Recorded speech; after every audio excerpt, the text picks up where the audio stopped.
to life on Earth. Well, hello, you good people, and welcome to Life on Earth. I am honored that you are here. I've got all sorts of honor today. In fact, I'm not wearing my usual print shirt in honor of the syndication of this show. Life on Earth is becoming a podcast. The first episode has already been uploaded to the services, and it'll be a slow process, but it'll get caught up over the course of time. So if you happen to miss one of these YouTube episodes, or if you want to hear one of them again, and I know you do, you will have that opportunity. And because it's syndicated, it'll be everywhere. Spotify podcasts, Apple podcasts, wherever you do podcasts. If you go somewhere and it's not there, you need to use a different service. No, just kidding, but it will be everywhere. Thanks go out to my producer for that. Thank you for that. He's already got a link in the show notes to the podcast, to the syndication host, so you can check that out wherever it is you get it.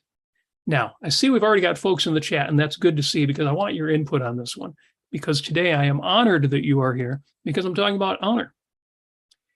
I've told you before, and I'll tell you again, God, am I redundant? We have got to own the difficult concepts. It's great that we have three values, 7 virtues, and 42 must-memorize definitions. Thank you, Harry Binswanger. But there are some difficult concepts out there that we don't own yet, and we should. You know, if objectivism is true, and spoiler alert, it is, and if this really is the owner's manual for life, then it stands to reason that if anybody out there is happy, we should be happy. If anybody out there is virtuous, we should be virtuous. But also, if anybody out there is confident, if anybody out there is courageous, and if anybody out there is deserving of honor, and you know you are. So it is my honor to talk to you today about honor. In fact, that's dressed up to celebrate the syndication of the show, but also to do honor to you good people. You know, if honor is, according to the Cambridge Dictionary, a quality that combines respect, being proud, and honesty. Now, that's just a starting point, but we start with the Cambridge Dictionary. Respect, being proud, and honesty. Then again, this is a concept that objectivists should embrace and capitalize on and aspire to and celebrate. But in a world with so-called honor killings and bringing dishonor to your family, is there still value? Are there uniquely rational values in embracing this concept?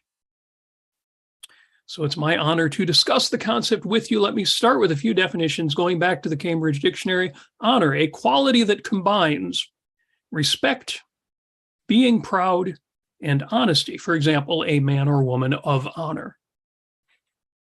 In honor of something or someone, in order to celebrate or show great respect for someone or something. For example, a banquet in honor of a person for their success or great achievement. I have to say the Cambridge Dictionaries gave the example of in honor of the president. And I kind of had a hard time using that as an example. So a couple of these are tweaked. Honor bound, obligated to do something, the commitment to do something because it is morally right, even if you don't want to do it. For example, I felt honor bound to tell him the truth. Fortunately, as objectivists, we don't have a moral practical dichotomy. So even if we don't in the moment want to do something, we do want to do the right thing. Thank you, Spike Lee. Also, to honor, to accept or act upon a promise or agreement. For example, many people do not trust the government to honor their promises. Okay, that wasn't a Cambridge Dictionary's example either. I threw that one in. But do you trust the government to honor their promises? How's your Social Security account looking? All right. Your honor, his honor, her honor. For example, a judge, you know, and incidentally, what we respect here by saying your honor is not necessarily the individual who we may or may not have respect for, knowing their judicial record. What we respect in this context is the role that the individual is fulfilling, you know, including the knowledge and ability which makes that person able to fill that role. Apply that to the presidency in whatever way you wish. Honors, awards, rewards, symbols of respect or admiration, for example, students on the honor roll. I used to be on the honor roll when I was very, very, very, very young. Or a soldier decorated with military honors. We have a poll up, which I need to answer real quick because our producer asks, do you think the concept honor should be embraced? And hopefully you already do, or maybe I'm laying out well enough because I see the majority I've got you. And fortunately, not everybody. 17% say no. And I'm talking to y'all, all of y'all. You know, in philosophy, who needs it? Ayn Rand writes, honor is self-esteem made visible in action.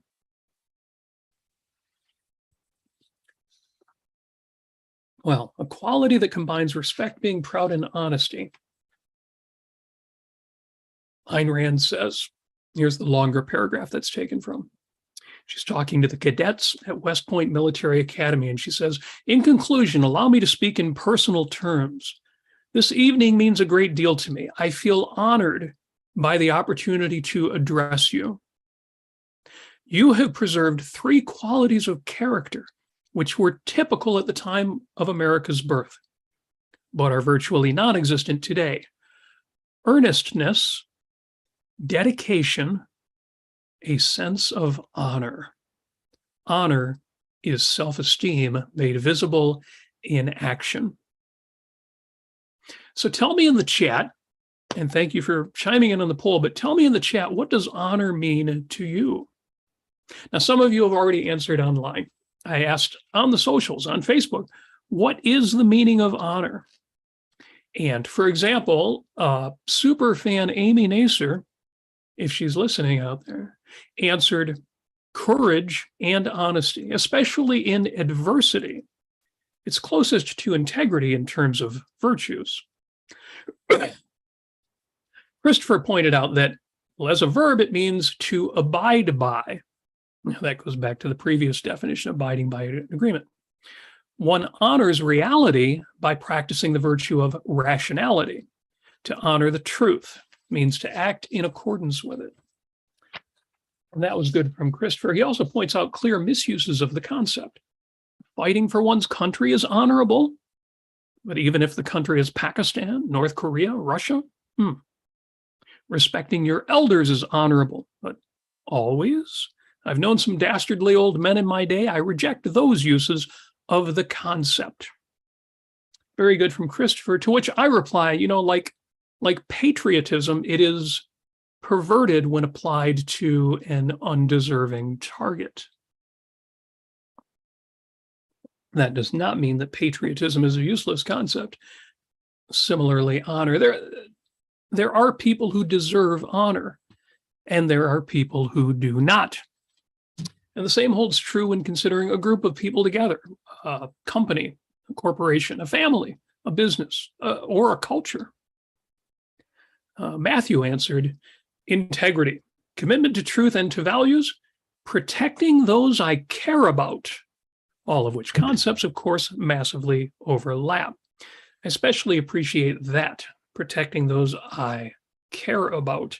Now, you would say, well, you care about anybody that you value, but there are circles of that. There are people you care about more, people you care about less, and should.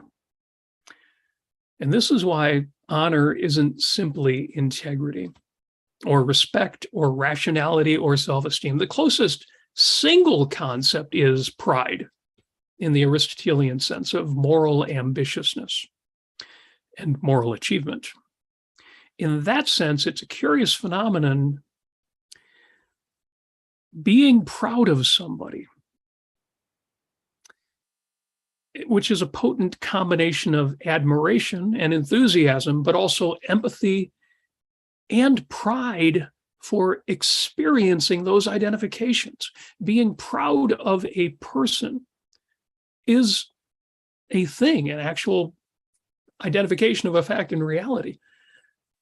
And some people may be quick to shout back, no, pride has to be entirely personal. Somebody else can't be proud for you or proud of you. And that we all know introspectively is a mistake. But yes, it's why we are proud of friends, even when their achievement is holding their own. I am proud of you is a valid expression. And so is I honor you. I honor the best within you. Now, online, Petya gave a surprisingly comprehensive answer. She wrote, deepest respect, fulfilling obligations and promises kept, full responsibility, unbreakable bond with your truest self, a heart connection with no boundaries, self-respect. I love Petya for that kind of answer. Now, if a bond with your truest self, a heart connection with no boundary, if that sounds a little floating, well, just give a listen to our recent episode on integrity. This is the way. And there are ways in which we can be true to ourselves that are hard to describe any other way. Now, Frank Grail, the 12-string guitar player, keeps it simple. Oh, I took down the 12-string guitar. We have the Gibson out today.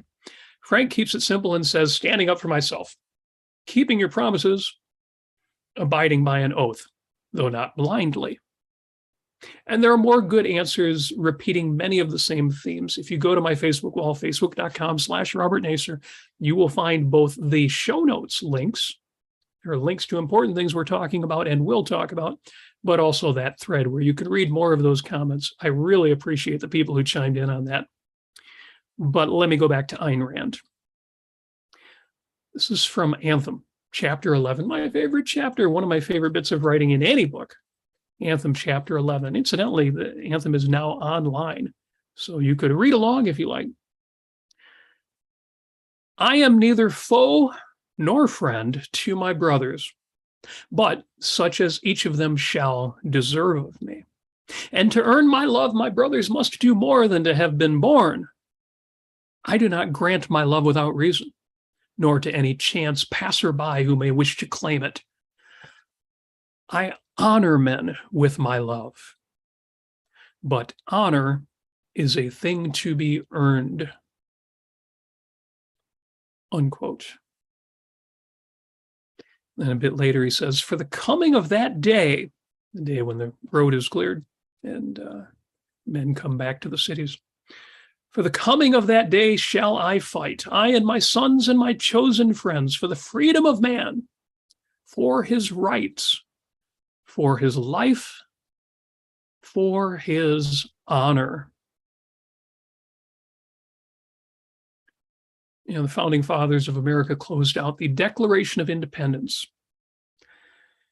And for the support of this declaration, with a firm reliance on the protection of divine providence, we mutually pledge to each other our lives, our fortunes, and our sacred honor.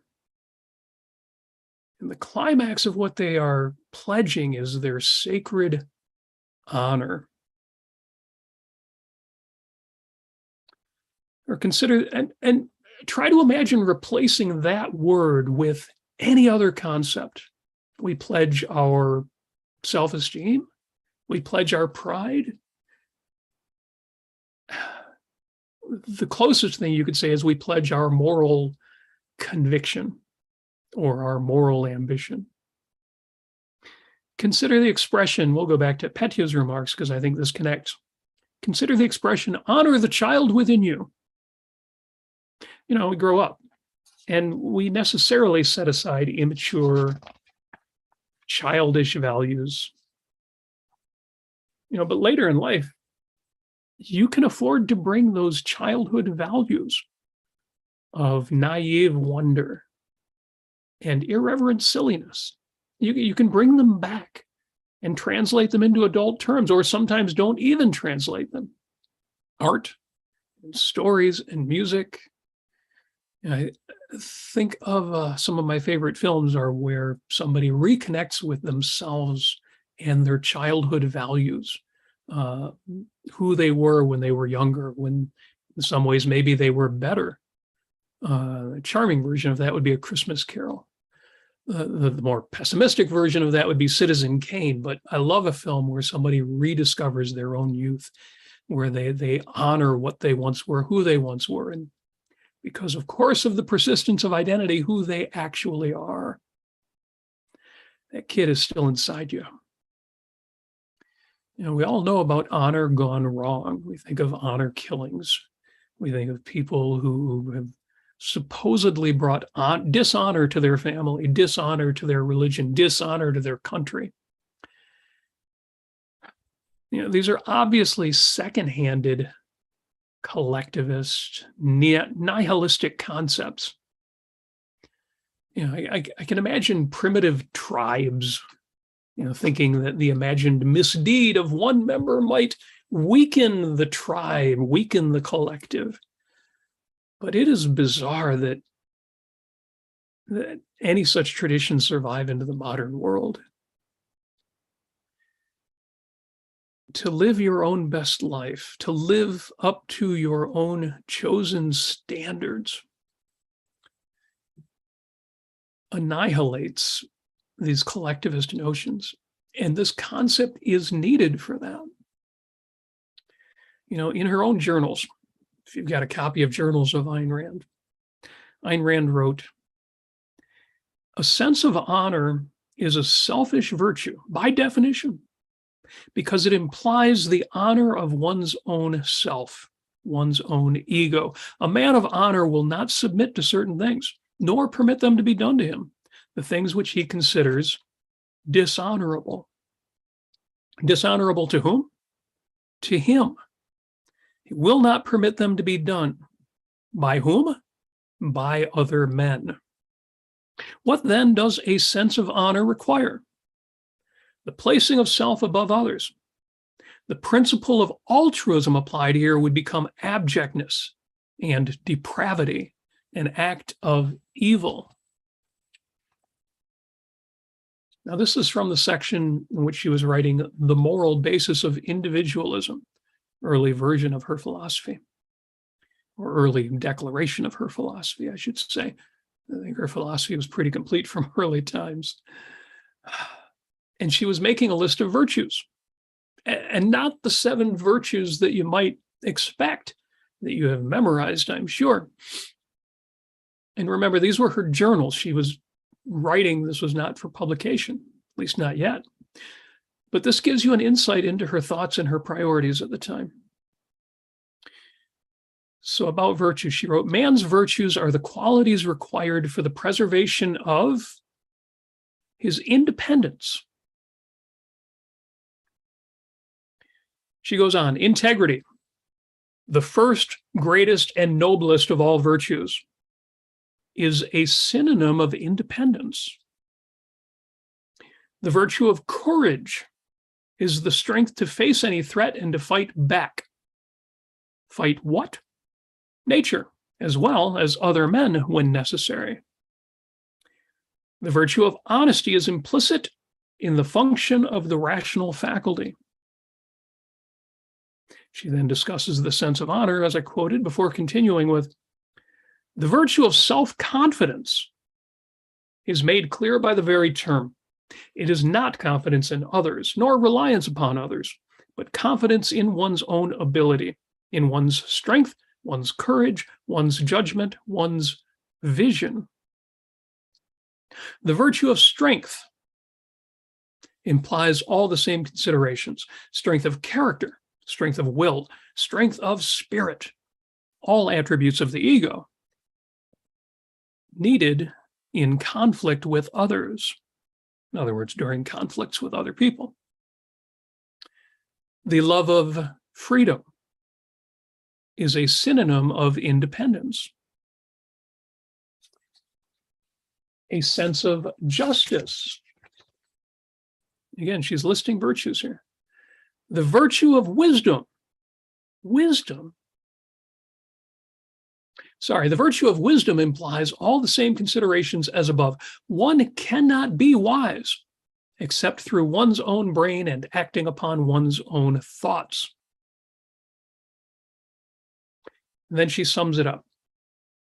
But before I read her summing up, just want to take a look at the chat because we have a super chat from Allie. Thank you very much for that. She sends $5 to the Ayn Rand Center UK, which does support the Ayn Rand Center UK.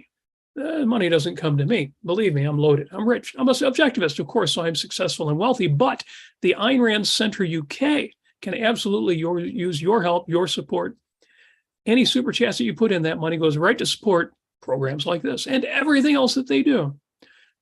Does it support programs like this? Well, yeah, because there are people behind the scenes who are doing work to make this happen. And if that's not enough, you have the opportunity to become a member of the Ayn Rand Center UK. All you do is go to aynrandcenter.co.uk. Link will show up in the chat in just a moment. Sign up, click be a member at the top, or click the direct link. And Apollo Zeus is in for £5 as well. Thank you so much for that. You the man, Allie, you the woman. Love everybody in the chat. But those super chats, that's what makes it all happen. Link is in the chat. Sign up, become a member. And now, Ayn Rand sums up, again, this was from her writing on the moral basis of individualism. And she sums up after listing these virtues, which seem so unusual to those of us who have memorized rationality and honesty and integrity and productivity and justice and integrity. I said integrity twice, productiveness and pride. Got to talk about pride. But she sums up here. She says all of these virtues are contained in, enhanced by, based upon one fundamental virtue, self-respect. Self-respect is implied in each of them. A man who does not respect himself can have no integrity, no courage, no honesty, no honor, no strength, no wisdom, no virtue of any kind. Self-respect implies that a man considers himself an entity of value, a purely egotistical consideration. So let me just repeat her statement regarding honor. A sense of honor is a selfish virtue by definition because it implies the honor of one's own self, of one's ego. A man with a sense of honor will not submit to certain things, nor permit them to be done to him, the things which he considers dishonorable. Dishonorable to whom? To him. He will not permit them to be done. By whom? By other men. What then does a sense of honor require? The placing of self above others. The principle of altruism applied here would become abjectness and depravity, an act of evil. Now, for all that the word honor comes up in journals of Ayn Rand and many of her writings, the single objectivist resource where the word honor comes up the most. I don't know, I should leave you a minute to guess that in the chat. Where would you guess the word honor comes up in the writings of Ayn Rand the most? And I'll give you a hint. There's actually a tie for first place, and the one I'm not thinking of is the obvious one.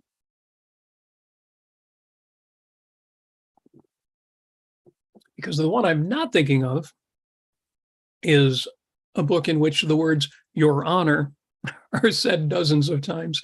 And that, of course, is Night of January 16th. But Robin in the chat, Robin has the right answer. The work is Atlas Shrugged, in which, again, the word honor is used repeatedly and in just the ways that we're talking about here. Consider Hank Rearden, right after the first pour of Rearden metal. He's walking home, and he doesn't want to go home because his family is there. And even though he hasn't really figured his family out, because he doesn't care about his family, not in any way that causes him to really figure out what the hell's going on with him, he doesn't want to go home. After a while, he realized that he was thinking of his past, as if certain days of it were spread before him, demanding to be seen again. He did not want to look at them. He despised memories as a pointless indulgence. But then he understood that he thought of them tonight in honor of that piece of metal in his pocket. Then he permitted himself to look. In honor of that piece of metal in his pocket. Well, obviously the honor is due him. The honor is because of the effort it took to create that piece of metal. But again, honor is not a simple concept. It's not just pride. It's not just self-esteem. she could have written, instead of, in honor of that piece of metal, she could have written, because of that piece of metal. But would that have conveyed the same thought? Or consider Dagny Taggart talking to Francisco d'Anconia. I think a lot of us will remember this one. In fact, my producer mentioned it right before the show. Dagny Taggart talking. "Well, you might like to know," she said, "that I have a job on the railroad, night operator at Rockdale." He laughed, Francisco. "All right, Taggart, Transcontinental. Now it's a race. Let's see who will do a greater honor. You to Nat Taggart, or I to Sebastian d'Anconia?" Now, can you think of another way to phrase that? That fact of respecting and identifying with and aspiring to live up to the person who you are doing honor to.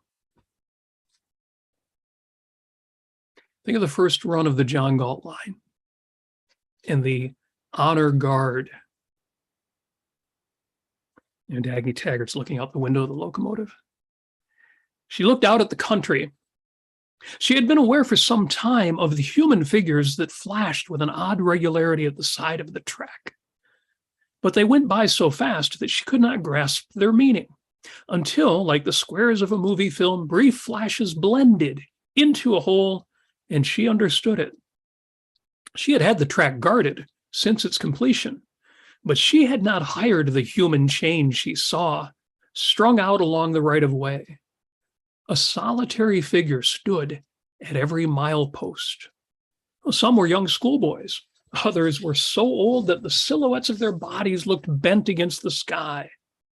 All of them were armed with anything they had found, from costly rifles to ancient muskets. All of them wore railroad caps.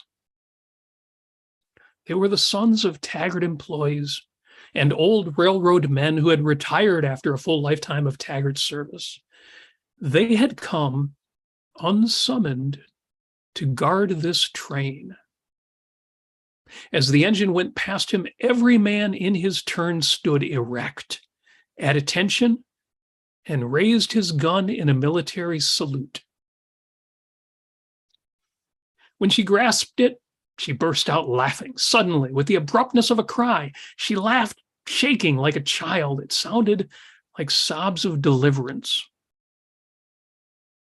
Pat Logan, the engineer, nodded to her with a faint smile. He had noted the guard of honor long ago.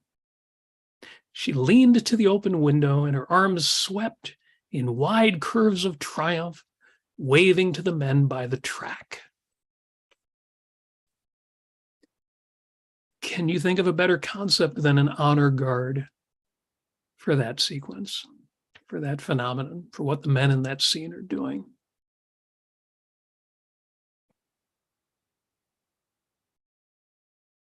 Then there's the expression word of honor, used intentionally, cleverly, and ironically by Francisco at the party early in the novel, knowing that the man he's addressing has no such honor. You don't happen to own any d'Anconia copper stock, do you?" The man nodded, unable to speak. "Oh my, that's too bad. Well, listen, I'll tell you if you give me your word of honor that you won't repeat it to anyone. You don't want to start a panic."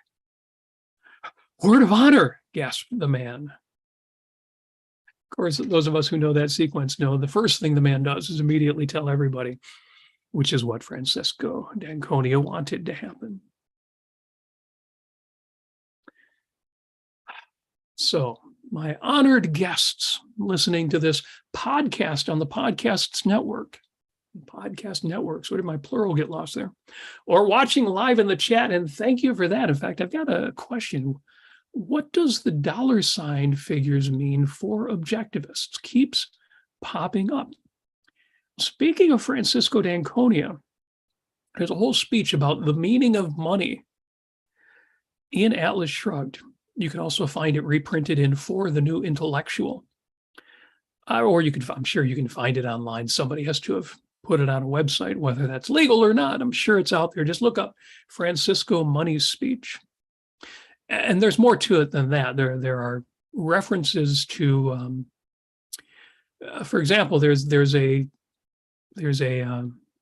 I was going to say a myth or an urban legend or I don't know what the right word is, but there are some people who say that the U.S.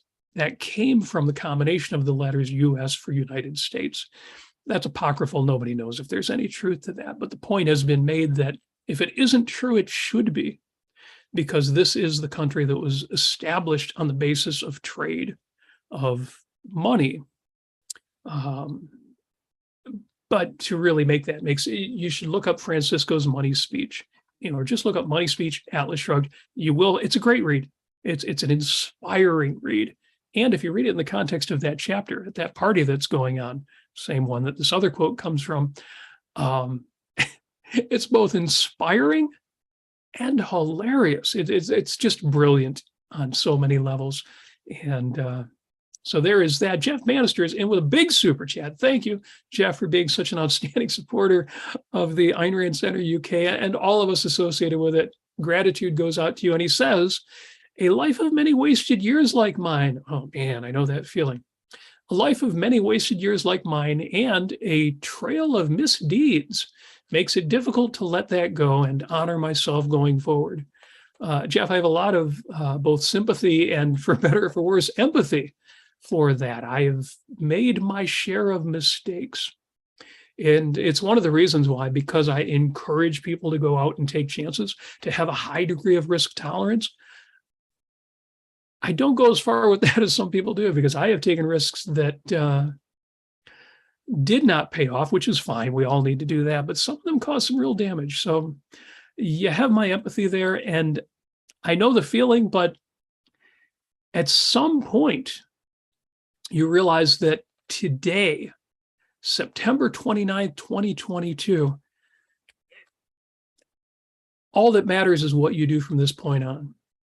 Now, you may have regrets that you're going to carry, and to some degree, you can't get out of that. But to some degree, you can, and you let it go. You may have actual sins against people. I know what that feels like too, and things to make up for where it's possible. Apologies to make or actual recompense, and you do that to the degree you can. But at some point, you have got to be willing to say, well, I've got whatever it is, 5 years, 10 years, 50 years left of my life. I need to live this life. I can't turn back the clock. I can't make the past go away. I can make it for it as best as I can. But at some point, you declare bankruptcy and say, okay, I've done everything I can. I am done with it. That could be a whole other show. But yes, honored guests, I am honored to address you. I offer you props. Props. I offer you proper recognition and respect. Honor. And if you agree, the sentiment does you honor.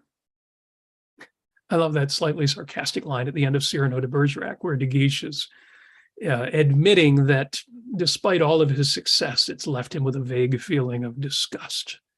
And that there are times when he envies Cyrano and his integrity and his panache.